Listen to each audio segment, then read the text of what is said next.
মৰমৰ ছাত্ৰ ছাত্ৰীসকল তোমালোকৰ আজি ইংলিছৰ 2 পাঠ Nelson Mandela long way to freedom এই চেপ্টাৰটোৰ পৰা তোমালোকৰ যিকেইটা প্ৰশ্ন দেখাই দিম সেইকেইটাৰ পৰা তোমালোকৰ মেট্ৰিক পৰীক্ষাত 100% শিওৰ কমন পাবা তোমালোকৰ লেনছন মেণ্ডেলাৰ ফুল নামটো চাবা লেনছন ললিলালা মেণ্ডেলা তোমালোকৰ MCQ দি দিব পাৰে ইটো 1 মাৰ্কৰ কাৰণে কমন আছে তোমালোকে লেনছন মেণ্ডেলাৰ ফুল নামটো চাবা তাৰ পিছত এপাৰহেড কি চাবা তাৰ পিছত সাউথ আফ্ৰিকাৰ ইলেকশনটো চাবা 1994 তাৰ পিছত তোমালোকৰ কেইটা দলে অংশগ্ৰহণ কৰিছিল 252 তোমালোকে এইটো চাবা ইয়াৰ পিছত তোমালোকৰ হিয়তৰ ডটাৰটো চাবা জেনানি 17 নং পৃষ্ঠাৰ এই নামটো চাবা তাৰ পিছত ফার্স্ট ডিপুটি প্রেসিডেন্ট और second deputy president mister de Klerk was the first सर्न इन एज सेकेंड डिपुटी प्रेसिडेंट और फार्स्ट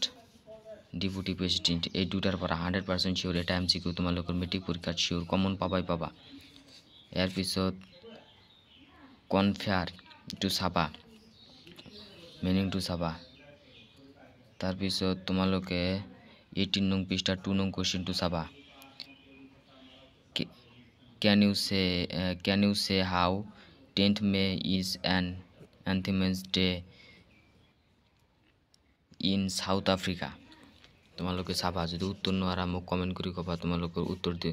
মই উত্তৰ দি দিবলৈ চেষ্টা কৰিম তাৰ পিছত তোমালোকে 4 নং কোশ্চেন টু চাবা বহুত ইম্পৰ্টেন্ট 4 নং কোশ্চেন টু বহুত important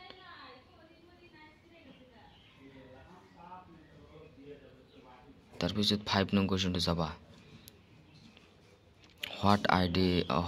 ideals does he set out for the future of South Africa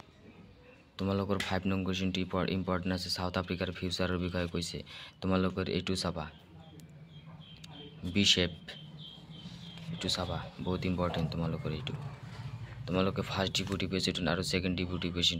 প্ৰেসিডেন্টটো চাবা তাৰ পিছত তোমালোকৰ কেতিয়াবা 2 মাৰ্কছত যে তোমালোকৰ দুজনৰ নাম লিখিব আহে তোমালোকে ইয়াৰ পৰা লিখি দিবা অলিম্পান টিম্বু এন্ড ওয়েথাৰ শিসলু তাৰ পিছত তোমালোকৰ 21 নং পৃষ্ঠা 2 নং কোশ্চেনটো চাবা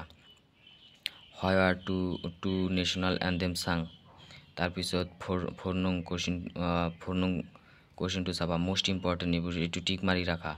what does courage mean to Mandela তাৰ পিছত 5 নং কোশ্চেনটো চাবা এইটো এক লাইন মান আছে কিন্তু 4 নং কোশ্চেনটো চাবা এইটো মোস্ট ইম্পৰ্টেন্ট তোমালোকৰ কাৰণে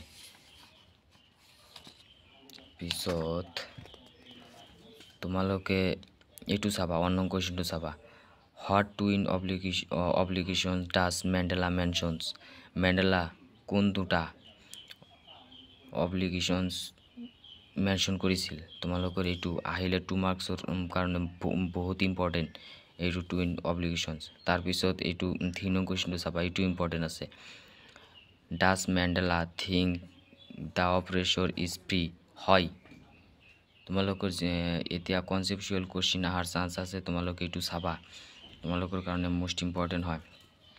পিছত এইটো 5 নং কোশ্চেনটো চাবা 5 নং কোশ্চেনটো বহুত important how did Mandela's hunger for freedom change his life 5 নং কোশ্চেনটো 3 আৰু 1 নং কোশ্চেনটো চাবা তোমালোকৰ 24 নং পৃষ্ঠাৰ এইটো ভিডিও তোমালোকৰ যিকেইটা প্ৰশ্ন দেখাই দিলো সেইকেইটাই চাবা সেইকেইটাৰ পৰা তোমালোকৰ মেট্ৰিক পৰীক্ষাত 100% শিওৰ কমন পাবা